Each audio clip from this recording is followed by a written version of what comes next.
આ બધી વાતે તમારે આગળ માતાને કરવું દર મતલબ જો જાવતા બસ માતા પોટ ડગલા આગળ રહેજે, માતા પોટ ડગલા આગળ રહેજે, માતા પોટ ડગલા આગળ રહેજે. તમે 5 ડગલા બોલો ને, હું 50 ડગલા આગળ રહેવા વાળી છું.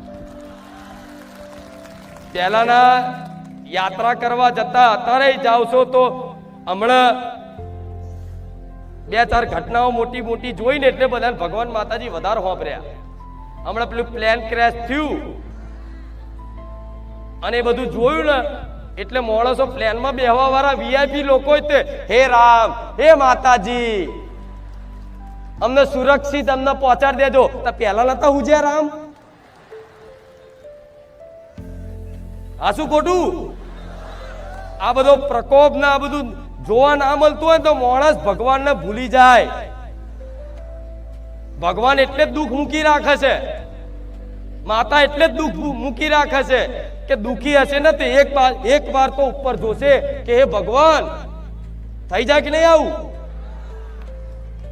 અંદરથી થઈ જાય હે ભગવાન, અંદરની આત્મા બોલી જાય.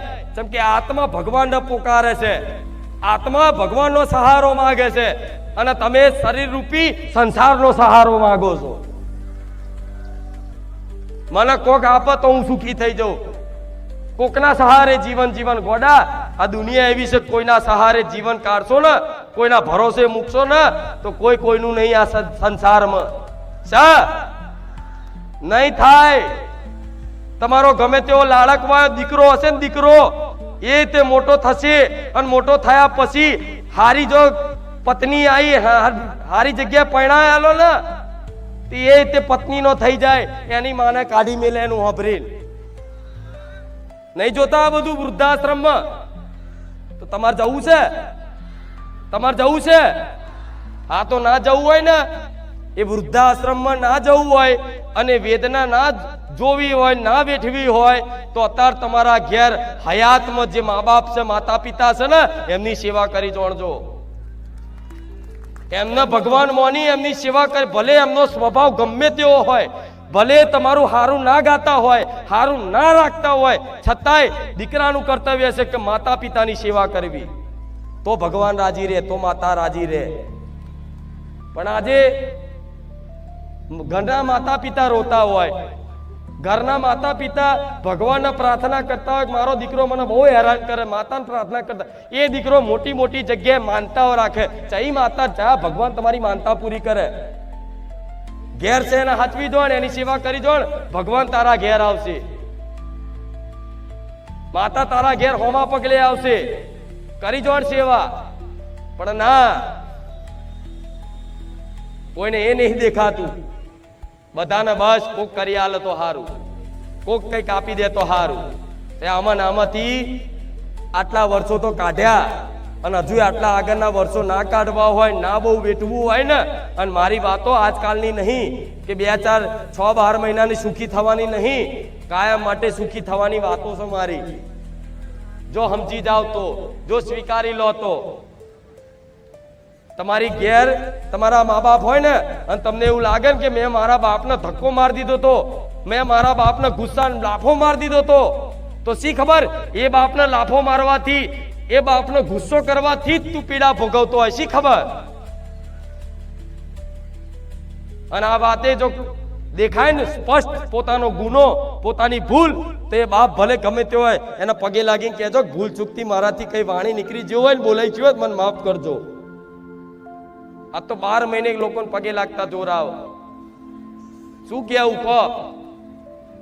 શરમ શરમ. એટલે મા બાપ માતા પિતાને પગે લાગતા શરમ આવે તમને?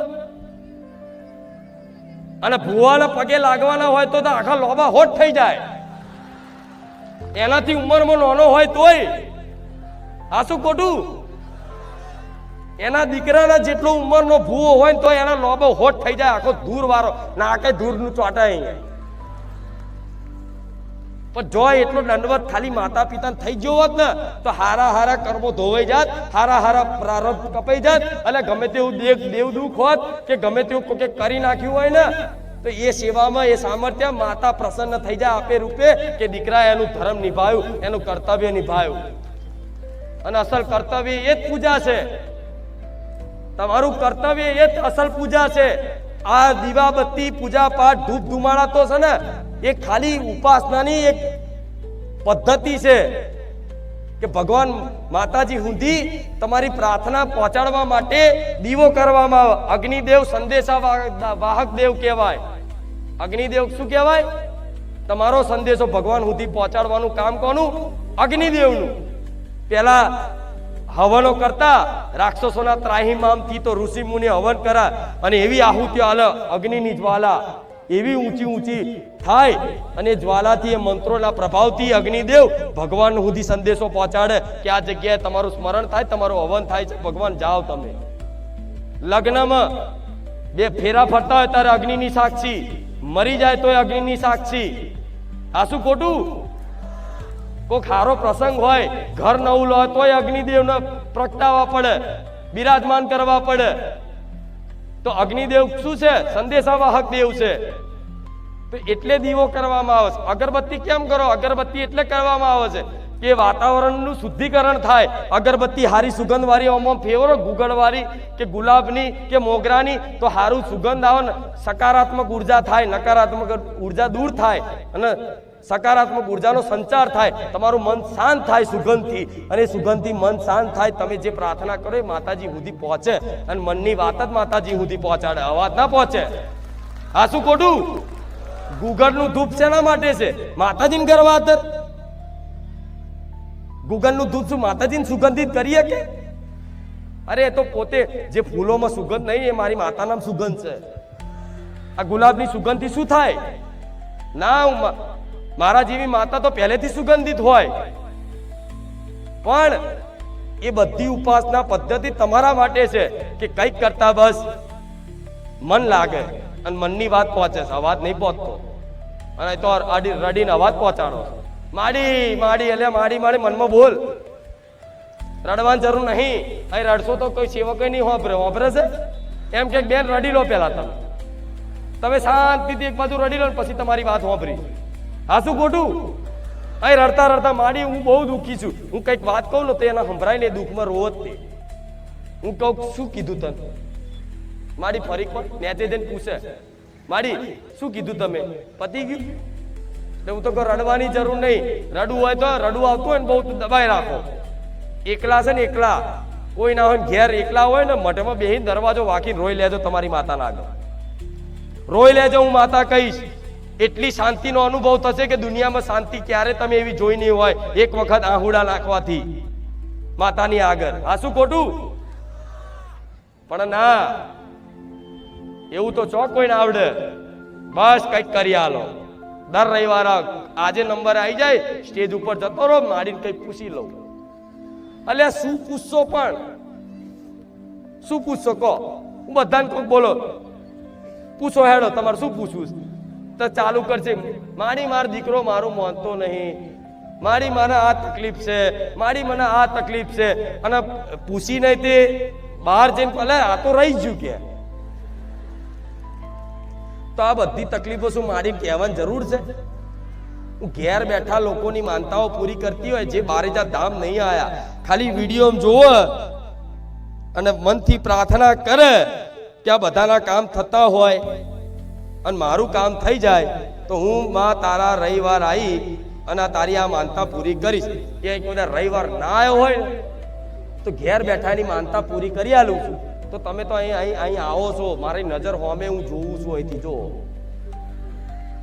ફોટા પાડું છું બધાના, અને મારા કોમ્પ્યુટરમાં સેવ કરી લીધા ગેલેરી. ઓ બેઠી બેઠી જોઈશ કોનો આજે મારો. આ શું ખોટું? આ ફોટા પાડે ને એ અલગ છે, મારો કેમેરો જુદો છે. તોય મારા આવા કેમેરાની જરૂર પડે. આ શું ખોટું? એટલે હું તો આશા રાખું છું કે આવી રીતે કાયમ હસતા આવો અને કાયમ હસતા જાઓ. હું તો કોઈ રડતું આવે ને તો મારા એવા આશીર્વાદ આલું છું કે રડતા આવે અને મારા ધામ આવીને પછી હસતા જાય. દુઃખી થઈને આવે, મારા ધામ આવીને સુખી થઈને જાય. મારી તો હર હંમેશા આવી મારા ભગવાનનો મંગલ કામના કરું છું. પણ મારાથી થાય એટલું કરું ને હું. બીજું તમારે તો થોડો પ્રયાસ કરવો પડશે. બધું બસ માતાજી ભુવાજી તમે કરો એ ખરું. તો જે ભુવાજીને આલ્યું ને ભુવાજી અમને તો આમાં બહુ ખબર નહીં પડતી, ઓ તમે કરો એ ખરું. તો ભુવાજીએ કીધું હારો મુર્ગો છે, પણ મારાથી થાય એટલું કરું ને હું. બીજું તમારે તો થોડો પ્રયાસ કરવો પડશે. બધું બસ માતાજી ભુવાજી તમે કરો એ ખરું. તો જે ભુવાજીને આલ્યું ને ભુવાજી અમને તો આમાં બહુ ખબર નહીં પડતી, ઓ તમે કરો એ ખરું. તો ભુવાજીએ કીધું હારો મુર્ગો છે.